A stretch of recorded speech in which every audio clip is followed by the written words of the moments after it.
భారతదేశంలో మొట్టమొదటిసారిగా తెలంగాణ ప్రభుత్వం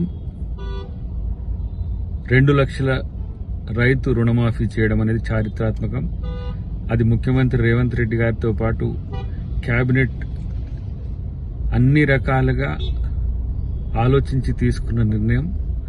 మిగతా అంశాల్లో డిపార్ట్మెంట్స్ కూడా అన్నిటినీ కూడా ఖర్చులు తగ్గించుకొని ఈరోజు రైతు ప్రధాన లక్ష్యంగా ఈరోజు రైతు రుణమాఫీ చేయడం అనేది హర్షణీయం. రైతు అందరూ కూడా ఈ విషయంలో ప్రభుత్వం యొక్క చిత్తశుద్ధిని గమనించాలని విజ్ఞప్తి. ఎలాంటి భేషజాలు లేకుండా, ఎలాంటి లిమిటేషన్స్ లేకుండా 2 లక్షల వరకు ఒకటేసారి రుణమాఫీ చేసిన ప్రభుత్వంగా ఇది చరిత్రకెక్కుతున్న ప్రభుత్వం. కాబట్టి భవిష్యత్తులో కూడా రైతుల యొక్క బాధల్ని, రైతుల యొక్క కష్టాలను ఈ ప్రభుత్వం, రైతు బిడ్డలుగా రేవంత్ రెడ్డి గారు కానీ అందరూ కానీ ఈరోజు మీకు ఎలాంటి కష్టం రాకుండా చేసే ప్రయత్నం ఈ ప్రభుత్వం తీసుకుంటుంది.